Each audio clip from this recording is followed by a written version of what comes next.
Hey, book lovers! Welcome back to the channel where we dive into the wild, wonderful, and occasionally weird world of literature.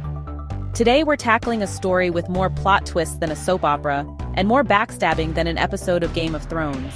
It's a tale of kings, queens, battles, betrayals, and an illegitimate son with a chip on his shoulder. Sounds fun, right? Let's dive in.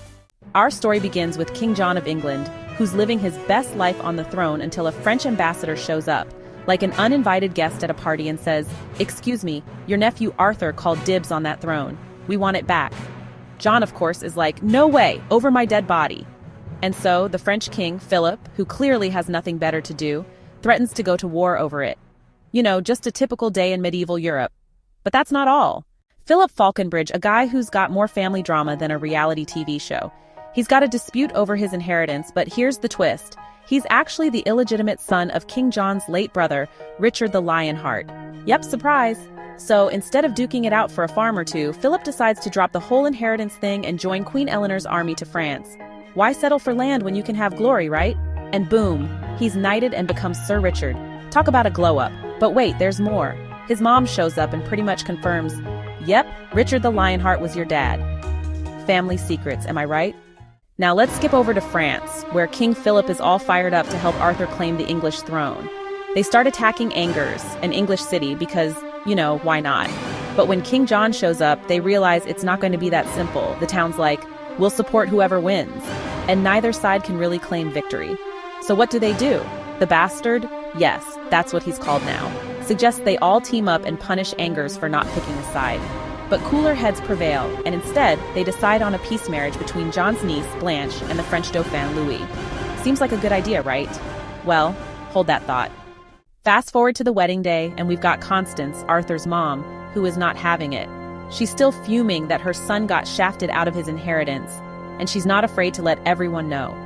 Things get even crazier when a cardinal crashes the wedding to excommunicate King John. Yes, in the middle of the wedding. Talk about bad timing. Then comes the inevitable battle, because it wouldn't be Shakespeare without a good fight. John captures Arthur and decides he's too much of a threat to keep around, so he orders Hubert, his trusted ally, to, well, take care of him. But Hubert's got a conscience and can't bring himself to do it. Arthur tries to escape but ends up meeting a tragic end, leaving the nobles to blame John for his death. This sparks a rebellion, and things go from bad to worse for John. As if things couldn't get any worse, John gets poisoned. Yep, that's right.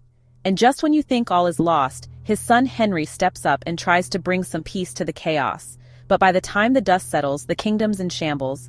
The bastard is the last man standing, and John, well, he's left to meet his end at an abbey. And that, my friends, is the crazy, chaotic, and tragic story of, drumroll please, King John by William Shakespeare. Yep, the guy who gave us Romeo and Juliet, Hamlet, and Macbeth also wrote this underrated gem. It's a whirlwind of political intrigue, familial betrayal, and Shakespearean drama at its finest. So, if you're in the mood for a Shakespeare play that's a little less known but just as packed with action and drama, give King John a read. It's got everything: ambitious nobles, a conflicted king, and enough backstabbing to fill a whole season of your favorite TV drama. Thanks for tuning in. If you enjoyed this wild ride through history, don't forget to like, subscribe, and hit that notification bell so you don't miss out on more literary adventures.